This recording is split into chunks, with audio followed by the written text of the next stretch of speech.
우리 인간 생활의 모든 삶에 있어서 하나님이 없는 곳에는 항상 위기가 찾아옵니다. 자기의 열정을 가지고 아무리 열심히 살아도 사업을 열심히 하고 직장을 열심히 다니고 자기가 추구하는 것이 많이 있다 할지라도, 그것이 다 이루어졌다 할지라도 하나님이 없으면, 하나님이 없는 곳에는 위기가 찾아온다. 늘 제가 말씀을 많이 드렸지만, 그리고 사랑이 식어지면 문제가 발생할 수 있다. 인간이 살아가면서 당하는 고통이 많이 있지만 그 중에서 사랑의 시련은 참으로 힘든 것입니다. 인생의 문제는 한마디로 사랑의 문제라고 할 수가 있습니다. 매일 우리가 회자하는 돈, 권력, 명예, 지식, 화기도, 외모도 중요하지만 인류 역사상 가장 중요한 것은 사랑입니다.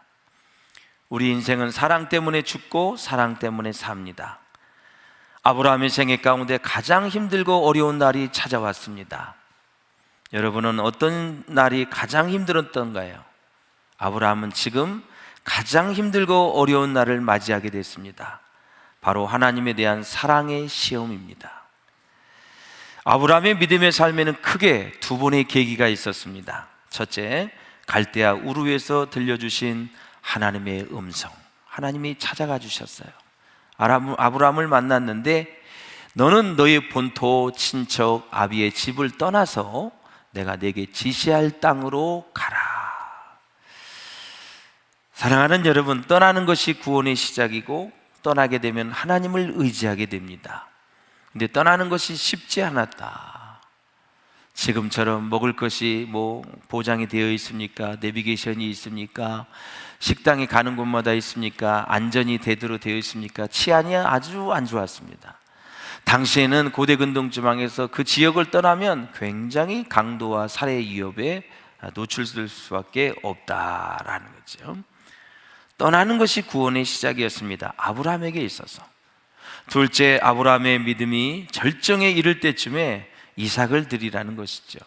가혹한 시련입니다. 너무나 힘든 것입니다. 아브라함의 말씀, 아브라함의 사건을 묵상하면서 쉽게 생각하면 안 돼요. 떠났구나, 아들 바쳤구나, 이렇게 생각하시면 안 돼요. 부르심에는 구원에 대한 부르심이 있고요, 포기에 대한 부르심이 있어요. 그래서 하나님은 항상 처음에 믿음 생활은 주십니다. 그럼 나중엔 다 또 드려봐라. 또 하나님 앞에 포기할 수 있느냐, 또 내려놓을 수 있느냐, 이 두 가지를 잘해야 돼요. 믿음이 있는지 없는지 여부는 무엇을 통해서 나타나죠? 시험을 통해서 나타나는 거예요. 그러므로 신앙이란 무엇입니까? 내가 가장 좋아하고 사랑하는 것을 포기하는 것입니다. 아브라함에게 있어서 부인도 아닙니다. 가장 사랑하는 존재는 100세에 얻은 이삭입니다. 아들 이삭이에요. 그걸 달라는 거예요, 하나님이. 그걸 주기라는 거예요, 드리라는 거예요. 하나님은 우상을 섬기며 전혀 하나님을 몰랐던 아브라함을 부르셨습니다. 선택을 하셨어요. 그래서 조금씩 믿음을 성장시키고 계십니다. 우리가 잘 알다시피 아브라함은 실수도 하고 갈등도 하고 절망도 하고 좌절도 하면서 하나님을 졸졸 따라갑니다. 그래서 75세의 부름을 받아서 100세의 아들을 낳고 또 20년이 지나서 아들을 바쳐야 되는 시련을 당하죠. 이렇게 참된 신앙생활을 하게 되면 하나님의 시험이 찾아옵니다. 야고보서 1장 2절을 같이 읽어보겠습니다. 시작. 내 형제들아, 너희가 여러 가지 시험을 당하거든 온전히 기쁘게 여기라. 아멘. 여러 가지, 나만이 알 수 있는, 나만 겪는 시험이 있어요. 그럴 때 기쁘게 여기라 그랬는데 수식어가 있습니다. 온전히. 이거는 퍼펙트입니다. 이 시험을 통해서 하나님이 주실 결과가 있기 때문에 완전히 기쁘게 여기라. 0.01도 슬퍼하지 말고, 고통스럽게 여기지 말고, 괴로워하지 말고, 어떤 시험을 당하든, 돈에 대한 시험이든, 자녀에 대한 시험이든, 신앙에 대한 시험이든, 사업과 직장에 대한 시험이든, 사람에 대한 시험이든 온전히 기쁘게 여기라. 배후에서 일하시는 분은 하나님이 계시기 때문에 나중에 결과를 좋게 해주시고 더 축복을 주실 것이기 때문에 온전히 기쁘게 여기라. 이 말은 무슨 얘기냐면 어떤 어려움을 당해도 우리는 기쁨을 잃어버려서는 안 된다라는 거예요. 하나님은 하나님의 자녀가 늘 기쁘게 살기를 원합니다. 정신 나간 사람 기쁜 거 말고요, 온전히 정신이 있는 사람이 기쁜 거. 정신병원에 입원해서 그냥 머리 삐고 그냥 이렇게 다니는 사람 말고요, 그냥 사지가 멀쩡하고 정신이 온전한 사람이 어려움을 당했을 때 완전히 기쁘게 여기라, 기쁘게 여기라는 거예요. 그렇게 할 수 있기를 주의 이름으로 축원합니다. 그렇게 하셔야 여러분 인생은 단 한 번도 기쁨을 놓치지 않는다. 나 요 시험 극복할 때까지는 우울할 테니까 그렇게 하세요. 나 이거 극복할 때까지는 슬퍼할 때니까 그렇게 하세요. 그게 아니에요. 단 1분도 1초도 하나님의 자녀는 다 기쁘게 살아야 된다. 바울이 얘기했잖아. 항상 기뻐하라, 쉬지 말고 기도하라, 범사에 감사하라. 이게 하나님의 뜻이기 때문에, 우리를 향한 뜻이기 때문에 변명의 여지가 없이 어떤 일을 당해도 기뻐해야 되고 기도해야 되고 감사해야 된다. 이것이 하나님의 뜻이다라는 것이죠. 할렐루야. 사랑하는 여러분, 예수 믿는 그리스도인이 되었다고 무조건 복을 받고 편안하게 사는 것이 아닙니다. 우리의 인생에도 과정마다 시험이 있습니다. 시험을 통과하면 믿음이 성장하고 성숙해지는 거 잘 알고 있지요, 여러분. 우리가 신앙의 시험을 통과하게 되면 하나님의 성품을 닮아가게 되고 하나님을 바라보게 되고 하나님을 의지하며 살게 되는 것이죠. 그러므로 사랑하는 여러분, 믿음이 성숙해지면 어떤 일을 당해도 흔들리지 않는다라는, 믿음이 성숙해지면 흔들리질 않아요, 여러분. 건강할 때나 병이 들었을 때나 사업에 부도가 나고 견딜 수 없는 아픔이 찾아온다 할지라도, 심지어 사랑하는 자식이 죽어가도 흔들리지 않는 것, 그것이 무엇이냐? 믿음이다. 물론 자식이 죽으면 슬프지요, 애달프고 그립지요. 저는 자식이 죽지 않아서 그 아픔을 몰라요. 그러나 믿음은 흔들리지 않습니다. 사업이 부도가 나면 괴롭습니다. 어떻게 인생을 살아야지? 바깥에 내 앉았습니다. 거리에 내 앉았어요. 저는 그걸 당해보지 않아서 몰라요. 그러나 그렇게 된다 할지라도 오늘 말씀에 보면은 항상 믿음이 흔들리지 않는다. 자녀가 지금 주님 앞에 돌아오지 않고 막 살아요. 방황을 해요. 사람 구실을 못해요. 어느 부모가 그걸 좋아하겠습니까, 여러분? 하나님 잘 섬기고 사람답게 살고 자기 역할 잘 감당하고 때가 되면 시집장가 가고 아들 딸 낳고 그렇게 오붓하게 행복하게 사는 걸 다 원하지요, 여러분. 그럼 안 되는 걸 어떻게 하겠어요? 그래도 믿음이 흔들리지 말아야 된다. 죽을 병이 걸려도 여러분, 믿음은 흔들리지 말아야 된다. 하나님이 나를 구원해 주셨고 날 위해 죽으셨기 때문에 그래요. 사랑하는 여러분, 창세기 22장 1절에 보면 하나님은 아브라함에게 무엇을 주기 위해서 오신 것이 아니라 이제 빼앗기 위해서 아브라함을 찾아왔어요. 아마 아브라함은 좋았을 거예요. 이번엔 둘째 아들을 또 줄래나? 셋째 아들을 줄래나? 딸을 줄래나? 무엇을 주려고 하나님이 찾아오셨지? 근데 빼앗으려고 하나님이 찾아오셨어요. 그걸 몰랐어요. 이제는 아브라함에게 모든 것을 다 주었기 때문에 이제는 빼앗아 보는 것입니다. 빼앗아 봐도 순종을 하는지, 빼앗아 봐도 하나님을 잘 섬기는 건지 믿음을 테스팅을 하는 거예요. 마귀가 주는 시험, 유혹은 죄를 범하게 하고 하나님과 멀어지게 하는 사단의 계략입니다. 잘 분별해서 이기셔야 됩니다.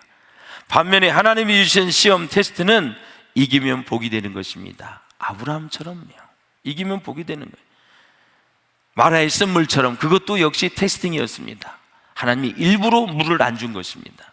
그랬을 때 광야에 있었던 백성들이 어떤 반응을 하느냐, 그게 하나님이 궁금했던 것입니다.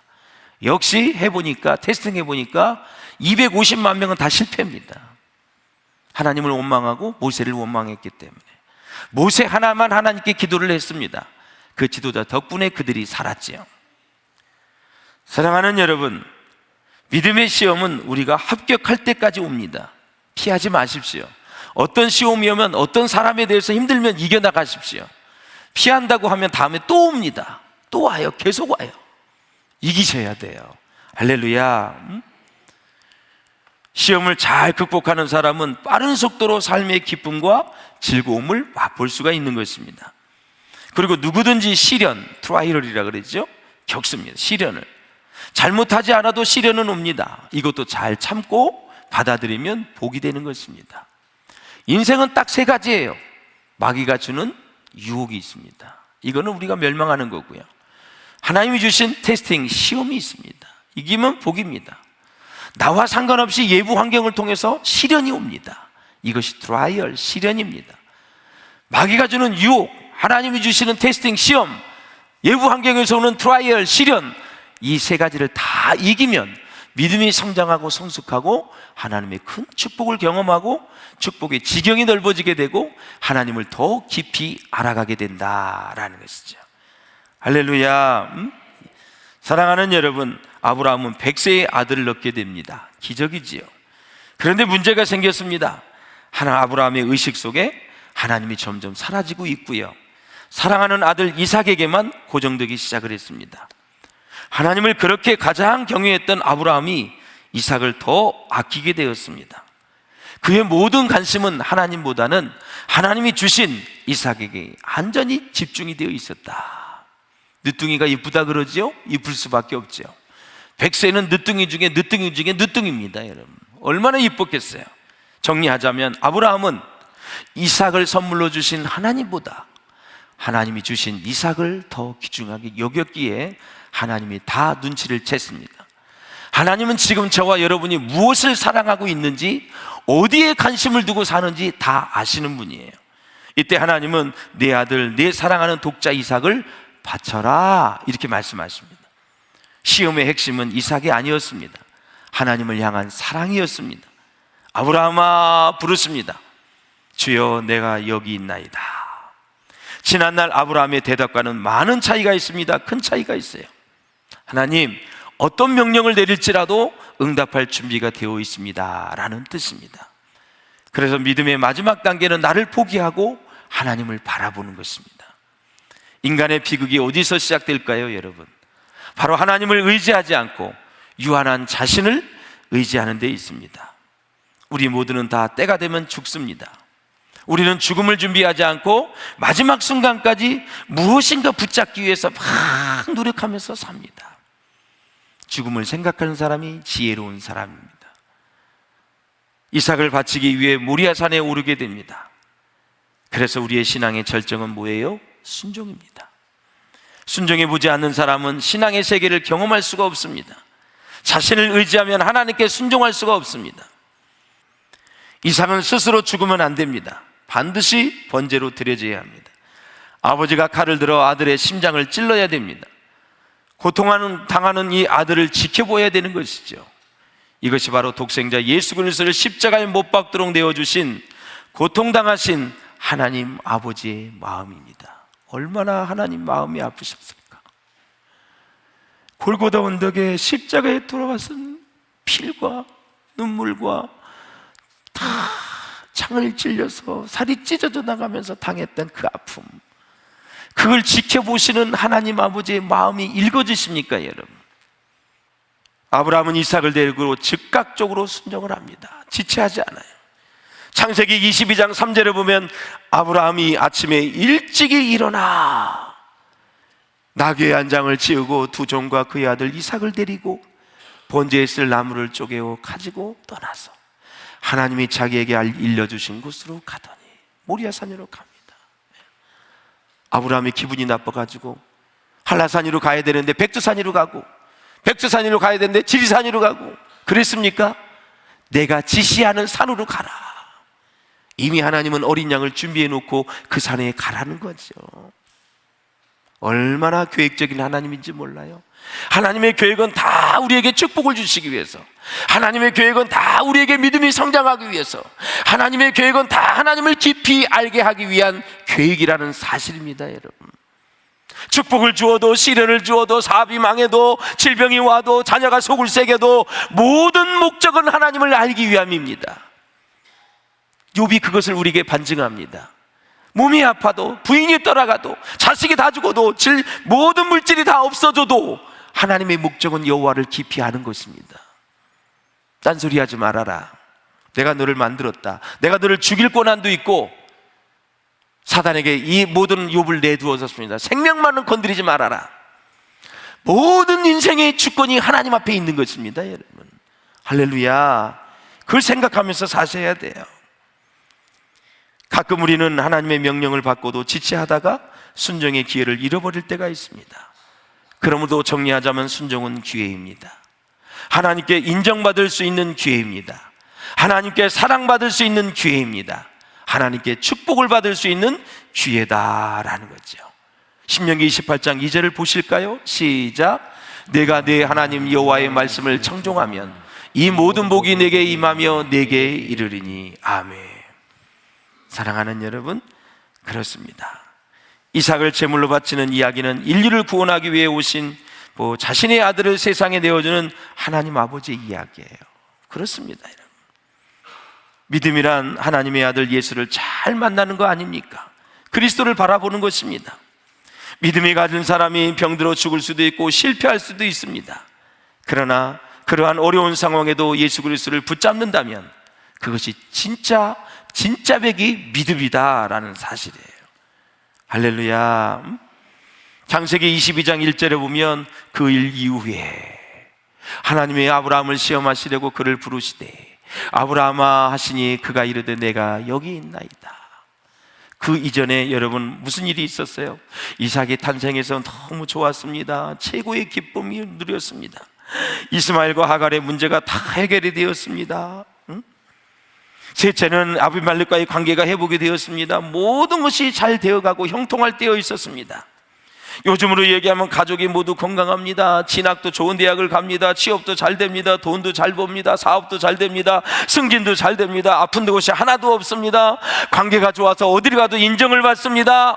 이럴 때 하나님이 아브라함을 찾아오셨습니다. 이제 주었던 것 가장 소중한 것부터 빼앗기 시작합니다. 아들을 먼저 드리라. 여러분, 모든 것이 형통하고 잘 나갈 때 시험이 임박했다라는 사실을 알고 반드시 영적으로 깨어 있어야 됩니다. 사단은 우리의 마음을 계속 높입니다. 계속해서 교만하게 만들고 자랑하게 만들고 하나님 없어도 살겠다는 그런 마음을 막 주는 거죠. 잘 나갈 때도 여러분 시험이 올 수 있다는 사실을 경계하고 사셔야 돼요. 믿음은 순종하기로 결단하는 것입니다. 아브라함은 고민하거나 지체하지 않고 지시할 땅으로 갑니다. 사랑하는 여러분, 성숙한 믿음은 어떤 상황에서도 흔들리지 않습니다. 순종하기는 힘들지만 그 결과는 복되고 아름답고 열매가 많이 있다는 사실을 우리는 기억해야 됩니다. 순간의 선택이 그래서 미래를 결정하는 것입니다. 누가복음의 부자 청년은 순간 예수님 앞에 너의 모든 재산을 팔아 가난한 자들을 주고 나를 따르라. 그 이후의 결과에 대해서 이 부자 청년은 예측을 못한 거지요. 믿음이 없는 것이죠. 다 팔아서 가난한 자를 주고 나를 따르라 했으면 그분은 사도가 됐을 것입니다. 지금 저 천국에서 예수님 보좌 우편에 지금 영원히 영생봉락을 누릴 것입니다. 그런데 그 부자 청년은 그 이후로부터 사라지고 여러분 성경에 등장하지 않는다.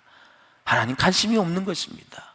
그 부자 청년은 자기의 돈에 물질에 관심이 있었지만 하나님은 그 부자 청년이 하나님 앞에 헌신해서 영혼을 구하고 치유하고 회복하는데 쓰시려는 계획이 있었는데 그것을 믿음으로 받아들이지 못한 것입니다. 여러분, 순간의 순종이 영혼을 결정하는 것입니다. 모든 것은 순간에 이루어집니다. 기나긴 준비를 하였다 할지라도 결단은 순간에 이루어지는 것입니다. 그렇다면 사랑하는 여러분, 믿음을 가지면 만사 형통할까요? 그렇지 않습니다. 신앙생활을 한다고 모든 일이 다 잘 되는 것은 아닙니다. 오히려 믿음을 가졌기 때문에 때로는 죽을 수도 있고 때로는 손해볼 수도 있고 때로는 패배할 수도 있습니다. 믿음은 끝까지 주님을 신뢰하고 주님께 순종할 수 있느냐를 아주 중요하게 여기는 것입니다. 사랑하는 여러분, 우리의 인생은 모든 것이 잘 되는 것이 목표가 아니라 어려움 중에서도 그리스도를 따라가는 것이 인생의 목표다라는 사실이에요. 할렐루야. 4절에 보면 제3일에 아브라함이 눈을 들어 그곳을 멀리 바라본지라. 5절에 보면 내가 아비와 함께 경배하고 너희에게 도하라 오리라. 얼마나 믿음이 좋습니까? 아니, 아들을 죽이러 가는데 다시 경배하고 돌아오리라. 부활신앙을 가지고 있는데 최초의 부활신앙을 가진 사람이 아브라함이었습니다. 그러므로 믿음의 최고복은 부활신앙입니다. 죽음을 통과하지 않는 부활은 있을 수가 없고 십자가의 고난이 있어야 부활의 영광이 찬란하게 빛나는 것입니다. 고난이 없이는 영광이 없다라는 것입니다. 여러분, 요한복음 11장 한번 읽어보세요. 시작. 예수께서 이르시되 나는 부활이요 생명이니 나를 믿는 자는 죽어도 살겠고 무릇 살아서 나를 믿는 자는 영원히 죽지 아니하리니 이것을 내가 믿느냐. 마르다에게 얘기한 것이죠. 그래서 믿음이란 어떤 위기에도 흔들리지 않는 것입니다. 성공할 때뿐만 아니라 실패할 때도 흔들리지 않는 것이 바로 믿음이다라는 것이죠. 그래서 우리가 하기에는 너무나 부담스럽고 결정하기에는 너무나 고민스럽지만 하나님이 이르기 때문에 순종하는 것이 바로 신앙이다. 할렐루야. 그래서 믿음은 순종이라는 것입니다. 순종은 대가를 치르는 것입니다. 아픔과 고통을 지불하는 것입니다. 예수님이 이 땅에 오셨잖아요. 우리에게 소망을 주셨어요. 자, 이사야 7장 14절에 보면 그러므로 주께서 친히 징조로 너희에게 주실 것이라. 보라, 처녀가 잉태하여 아들을 낳을 것이요 그의 이름을 임마누엘이라 하리라. 하나님은 메시아가 태어날 장소와 때와 환경을 다 준비하셨습니다. 준비하시는 하나님이십니다. 동정녀여야 된다. 출산할 여자는, 그치요? 처녀여야 됩니다. 땅은 베들레헴이어야 되고요, 유다 지파여야 되고 다윗과 아브라함의 자손이 되어야 된다. 이게 수천 년 전에 예언이 됐기 때문에 이 예언이 이루어질 확률은 거의 없다고 봐야 됩니다. 그런데 단 하나도 빠짐없이 완벽하게 다 이루어졌습니다. 얼마나 위대한 일입니까? 이건 전지전능하신 하나님만이 하실 수 있다라는 거죠. 13절을 읽고 마치겠습니다. 시작. 아브라함이 눈을 들어 살펴본즉 한 순양이 뒤에 있는데 뿔이 수풀에 걸려 있는지라. 아브라함이 가서 그 순양을 가져다가 아들을 대신하여 번제로 드렸더라. 아멘. 그 순양이 딱 수풀에 걸려 있을 때 그걸 본 아브라함 마음이 어땠을까? 이야, 하나님은 이렇게 일하시는구나. 저 순양 도망가지도 못하게 탁 걸리게 만들어 놓고, 이야, 어쩌면 하나님 이렇게 일하시지? 탄복을 했을 것입니다. 진짜 그 이삭을 그렇게 경수가 끊어줘도 주시더니 이제는 죽여서 번제로 드리라 그러더니 이렇게 역사하시는구나. 그래서요, 아브라함은 그 이후부터 단 한 번도 불순종을 안 했다는 이 전설적인 이야기가 있습니다. 무조건 순종입니다. 하나님이라면. 우리의 신앙이 그렇게 될 수 있기를 주님의 이름으로 축원을 드립니다. 그래서 양을 미리 준비하신다. 그래서 여호와 이레는 미리 준비하시는 하나님이다. 하나님은 여러분을 위해서 축복을 준비하셨고, 여러분을 위해서 복을 준비하셨고, 여러분을 위해서 미래를 준비하셨고, 여러분을 위해서 비전을 준비하시고, 여러분이 잘 될 걸 다 아시고 지금 시험을 하고 있지만 나중에는 반드시 잘 될 것이기 때문에 믿음으로 순종하여 승리하는 우리 모두가 될 수 있기를 주의 이름으로 축원합니다.